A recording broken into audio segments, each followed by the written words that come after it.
Coming up, I am very aware of my anxieties. I realized that I was bipolar. That's PTSD. breaking the stigma surrounding mental health, the celebs leading the conversation, Because there was anger there. and what it's teaching us about our shared experience. How do I explain to people that I have privilege, I've got money, I've got power, and I'm miserable? And You think you know me. You don't know me. actress Annalyn McCord opens up to ET about the diagnosis that changed her career. That was the first time that I went into the shoes of someone and they were my own shoes, and it was terrifying. Plus, after a year of isolation and trauma, an expert gives insight on post-pandemic life. Burnout is not just people being tired. It reflects the way people work, the way they think about work, the way they've sort of set up their lives. Hey everyone, I'm Denny Directo, and today's episode of The Download is all about mental health. And we're kicking things off with a voice that's only gotten stronger in the past year, Prince Harry. He is one of the many stars sharing their personal stories to break the stigma. To make that decision to receive help is not a sign of weakness. In today's world, more than ever, it is a sign of strength. Prince Harry has been a long-time mental health advocate, but in the docuseries The Me You Can't See with Oprah, he gets more candid than ever about his own mental health struggles over the years. The Duke of Sussex really digs into his past to explain how the death of his mother impacted his well-being as he masked the anxiety and panic attacks with drugs and alcohol. Well, so how do I fix this? And it was a case of you need to go back to the past, go back to the point of trauma, deal with it, process it, and then move forward. It wasn't until his relationship with Meghan Markle that he decided to seek therapy. And I quickly established that if this relationship was going to work, that I was going to have to deal with my past because there was anger there. And it wasn't anger at her, it was just anger. And she recognized it, she saw it. Another celeb who's become an advocate for mental health is Selena Gomez. I think in general, it's important just to remain positive. The 28-year-old recently opened up about her bipolar diagnosis with Vice President Kamala Harris. I just read too much, I think, about how deep that this country is being affected mentally. I think there's a part of me that wishes we had some sort of place that felt like, okay, maybe you just need to get help. And she's providing a place for fans to get help through a new campaign called Mental Health 101 through her makeup brand Rare Beauty. It provides educational tools and financial support for those in need of mental health services. I want people to know that every single life is valuable, that their voice can be heard. Taraji P. Henson is another celeb who hasn't been shy in sharing her mental health journey. The actress has talked openly about her anxiety and depression and hopes to break the stigma for those affected in the Black community with her Facebook Watch series, Peace of Mind. Like every day is a struggle. Sometimes it becomes too much.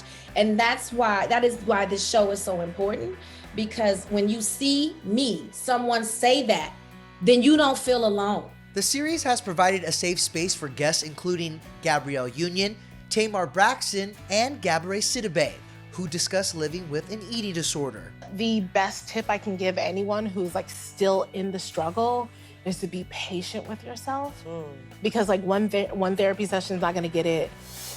You may remember the 2018 headlines about Michelle Williams seeking treatment and being hospitalized shortly after the groundbreaking Destiny's Child reunion at Beyonce's Coachella set. Everybody give it up for the beautiful Kelly and the beautiful Michelle. We love you. Now the singer is opening up to ET about her longtime battle with depression and suicidal thoughts. I was too comfortable with the thoughts of dying, too comfortable with the thoughts of suicide. At the time, she kept those thoughts a secret from her bandmates. Now, in a new book called Checking In, How Getting Real About Depression Saved My Life and Can Save Yours, she's encouraging fans to seek support. Let's silence the shame and amplify courage and bravery. So my thing is to hopefully help make somebody strong enough to say, all right, let me go process this pain and this trauma so that the rest of my life emotionally, I'm leading, I'm loving from a more healed, whole place. J Balvin, who has been open about his ongoing battle with anxiety and depression, is working to break the stigma in the Latinx community.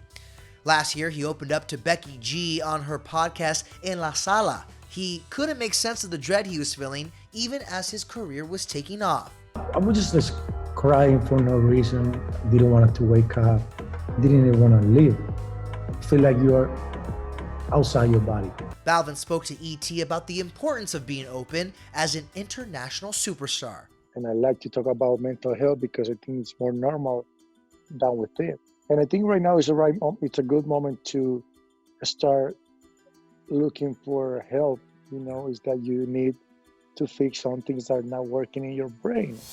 Singer-songwriter Hunter Hayes has had his own experiences with self-doubt. The things I regret the most are the times where I wasn't true to my own instincts or my gut and what I felt like was the right thing to do. And he told ET that those thoughts led to him becoming an ambassador for One Mind, the leading brain health nonprofit organization, where he leads an interview series with guests including Jewel. I was really, really passionate about being a part of these conversations and being a part, opening up the floor, destigmatizing the whole conversation around mental health is a big one for me. It's personal stories that often make the most impact. And right now we're going to bring in Melicia Johnson because, Mel, you just had a pretty powerful conversation with actress Annalyn McCord. I did. I really did. Annalyn, she's been working in Hollywood for almost 20 years now. But a recent diagnosis that's often misunderstood has given her new purpose. There's Lauren, tasteless, clueless, and completely predictable. Annalyn's first major role was in 2007 in a series called American Heiress, but her big break came in 2008, playing Naomi Clark in the CW reboot of 90210. Say it, even everyone knows. I'm sorry. Fans didn't know it at the time, but Annalyn was battling some serious trauma during her rise to fame that eventually led to a recent diagnosis, dissociative identity disorder.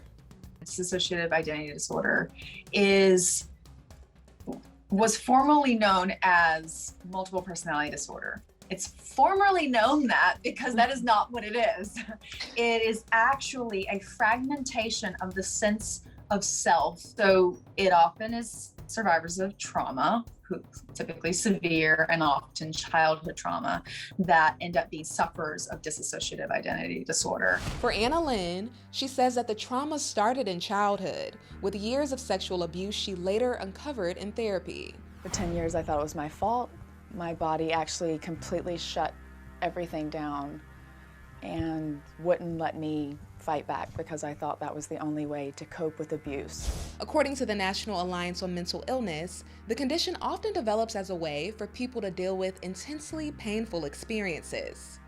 The American Psychiatric Association explains that patients tend to exhibit 2 or more distinct identities that come with changes in behavior, thinking, and memory. And the way I describe it is, it's not different personalities. I'm not British one day and, South African the next. Yeah. I am Annalyn, but it's parts of Annalyn are allowed to come out at this point, and they're not safe to come out at this point. Or parts of Annalyn get triggered out in the world and come out to protect. Let's just talk about how DID initially showed up in your life. When was the moment where you figured out, okay, something's going on here? Well, it should have been when I was wearing black wigs and randomly changing. All of these different parts of myself were coming out in kind of a carousel of expression when I was in my early 20s. But no, I just thought, other people are boring and I'm much more interesting. Yeah. This is the story I told myself. So I have to do it with a baby voice so that it sounds nicer and softer to you. Or for me to be able to express it, or whatever the case may be. And I had these different variations. What I often would find myself in was protective mode with this very masculine energy, this kind of balls to the wall, middle fingers to the sky, in your face situation. And that part of me was clearly necessary because of all the things that I went through and now remember going through as a child. During a hiatus from 90210 in 2012, she jumped into a role on an indie film called Excision. Not my fault I was born with a chemical imbalance. As Anna Lynn stepped into her character, Pauline, she felt her disorder taking control. I was so good at slipping on the shoes of anyone but myself. I never wanted to do anything that was even remotely like me. That was the first time I was really exposing my nuanced ideologies and mindset. It wasn't the homicidal side of her that I related to, just so everyone knows. It was this strange little girl. That was the first time that DID with my acting actually got all misconstrued, because I went into the shoes of someone and they were my own shoes, and it was terrifying. Now that she's aware of what she's up against, Anna Lynn says she's changed the way she works in the new Power prequel, Raising Kanan, narrated by 50 Cent. Well, the new process requires my whole self. I got to dive in with all of me. And we were in one of those meetings with the director and the actors and everybody, and we were talking about my character Tony, and she just owns her sexuality, and they were like, oh, she's a power woman. I said, no, she's hurt. How many times do we give our soul away, right? Just because all we wanted for a moment was to feel loved.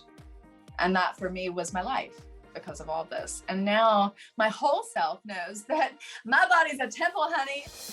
Anna Lynn is giving these words of encouragement to anyone else who might be struggling. It's so courageous to be human. You don't have to look at it until that moment when you're ready. If I affect one person, then all of this is worth it. Anna Lynn using her platform to speak about her experience. And I don't know about you, but I feel like the day-to-day experience is changing so fast. Am I the only one who's a little anxious about post-pandemic life? No, not at all. Right. In fact, just a couple of months ago, adults in the US were reporting higher levels of stress compared to early lockdown. And that's according to the American Psychological Association. But luckily, the doctor is in with ways to move back into the world mindfully. We haven't done any of this in a long time, so I'm actually really nervous. We're in person. I'm kind of shook right now. I'm a little socially awkward right now. Dr. Romini, let's start general, okay? Where do you think we are collectively as a nation when it comes to our mental health? I think we're in a really complicated place. I'm certainly not going to say 100% of people are having difficulty, but we are definitely seeing some of the earlier statistics were showing 40% of Americans were endorsing what we call clinically significant levels of anxiety. I think this is a story that's still telling itself, and all of us working in mental health are going to see mental health crises that are coming out of this.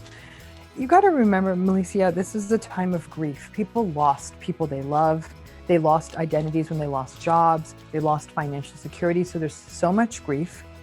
There is a lot of sadness over things lost and grief around that too. Senior proms, graduations, family weddings. People might say, well, that's nothing compared to a death. It was something to those people. Now the world is opening back up, masks are coming off.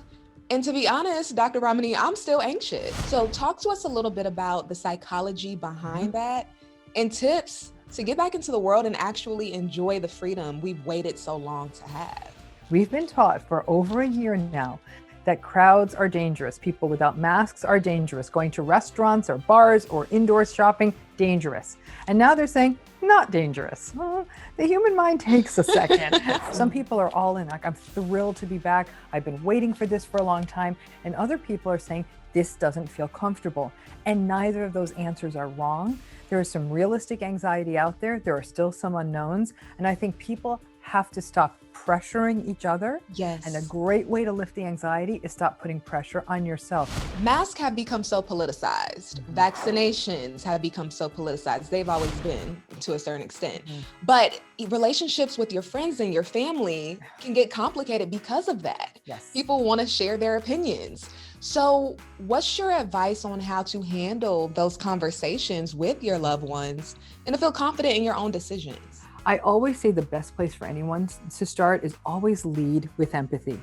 Even if you don't agree with the other person's point of view, instead of attacking someone, start with, I understand. I can understand that this is still concerning for you. I understand that you're not comfortable with the vaccines. I get that. Because of this, I don't feel entirely safe. You still have to advocate for you. Standing up for yourself isn't always easy, but if you don't advocate for you, who will?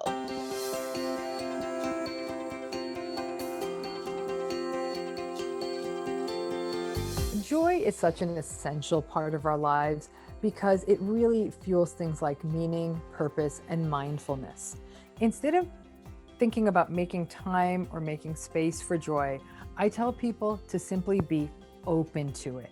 It's almost like putting on glasses that have a filter that allow you to pick up the joy, and the way what those glasses look like is actually mindfulness. I tell people, maybe on top of the hour, like take in some deep breaths and open your eyes, notice what's happening.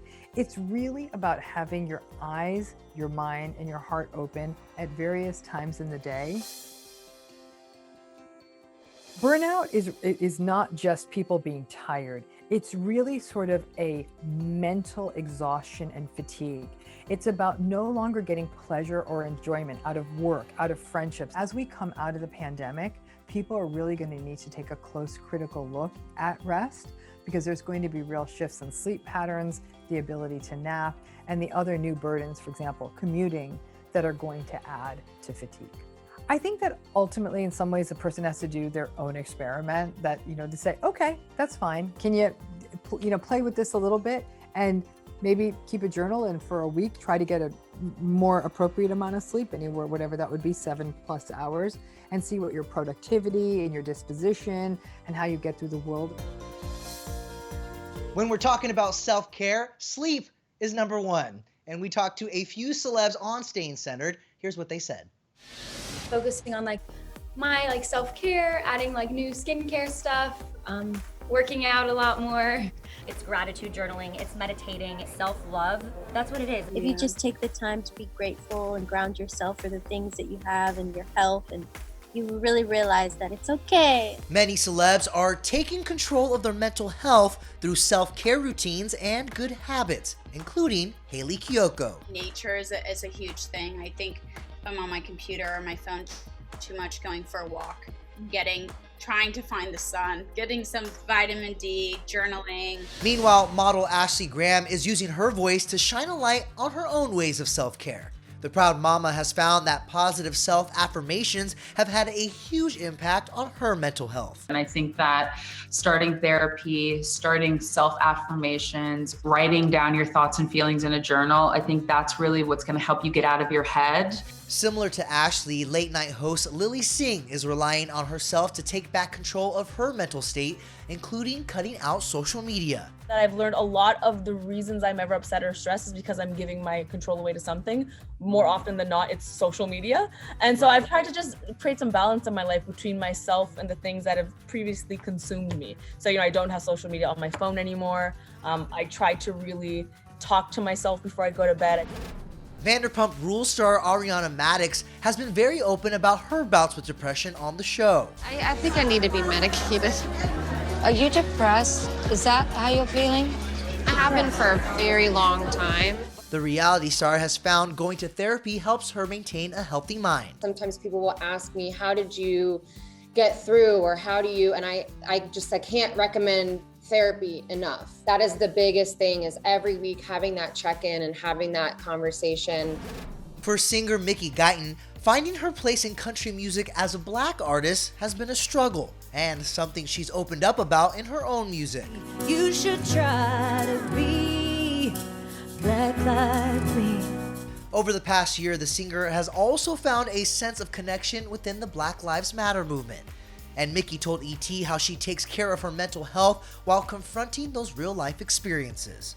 Songwriting has helped my mental health. Writing about what's going on in the world today, it has been really like therapy for me. Mel, we'll never know what it's like to grow up in a famous family, but you just spoke to someone who does. I did. Corinne Fox. She has a very famous father, Jamie Foxx. I'm sure you've heard of him. I have, yes. Yes. Well, that connection has led to opportunities, but Corinne is the first to admit that it also came with some pain. I know that, part of my mission in life is talking about mental health. A primetime TV gig. Give it up for my beautiful DJ, Corinne Marie Fox. Executive producer of her own Netflix series. What are you wearing? I'm wearing the latest skinny jean. Corinne Fox is more than just the daughter of an Oscar-winning actor. I've been lucky that my daughter turned out right. She's becoming a star in her own right, while encouraging fans to prioritize their mental health. When I was 14 years old going through this journey, there was no self-care movement. No one was talking about this stuff, and I desperately needed somebody who was talking about it publicly. Corinne was a young teenager when she was diagnosed with anxiety disorder. I've been in therapy since I was 14. I've actually had the same therapist since I was 14. I'm 27 now, so that's 13 years with this woman who I absolutely adore. As I get older, I have new challenges. I have to learn new coping tools. I'm really curious to know, how did growing up in Hollywood as the Jamie Foxx's daughter, did that have any effect on your mental health? Yeah, it's actually something I still work on. I feel like I developed this intense perfectionism because I felt like people were always looking at me, were always kind of expecting me to, turn out a certain way. And because of that, I kind of went the opposite realm as opposed to being, the celebrity kid who goes wild and crazy. I became very focused on perfection. That definitely affected my mental health, and I'm still working through to unlearn those behaviors and those patterns and giving myself the grace to just be a human. In an interview, you mentioned that your outward confidence at a point in time went hand in hand with your self-doubt. In relation to my peers, I've traveled a lot and I do a lot of different jobs, and I guess from the outside looking in, you might assume, oh, she's really confident, she does all of these, amazing things, but what you don't see is all of the prep work and the self-talk I have to do to get myself there, and that I'm panicked half the time and I'm so nervous, especially with new projects. And I just stepped into a new role as a EP, and yeah, that sounds really cool, but I was terrified the whole time. Why are you in your pajamas when we getting ready to go to church? I think I'm gonna pass on church this week. I'm gonna tell you right now, everybody under this roof goes to church. Just because the door opens doesn't mean you still have to show up when you walk in the room. Let's talk about how you're proactive when it comes to your mental health. I have this toolkit that I've created over the years, and I keep it on my phone for times that I am so anxious or nervous that I can't even remember, what do I do when I feel this way? Corinne's Guide to Wellness, how I beat mental illness every day. So it's really important that I work out 4 to 5 times a week. I meditate, I go to therapy, I journal, I socialize, I'm making sure I'm getting 7 to 8 hours of sleep. When I'm not feeling well, going to church on Sundays, even if it's virtual. It just, uplifts your spirits even for a little bit. Another thing that keeps Corinne on track is telling her story, which has been amplified since partnering with the National Alliance on Mental Health. I think talking about your mental health is not a weakness, it's a sign of strength, because so many people are afraid to do it. And if you step out and you're saying, I need to have a personal day, or I need help, or I'd love to talk about this, that shows that you're emotionally aware enough to ask for that help, and that's a sign of strength. And that's the download for today. Thank you so much for joining us for this special episode on mental health. Yes, and remember, if you are suffering, there is no shame in asking for help. Text NAMI to 741-741. That will put you in touch with the National Alliance on Mental Illness. And if you're dealing with thoughts of self-harm, call the National Suicide Prevention Lifeline at 1-800-273-TALK. See you next time, and of course, be well.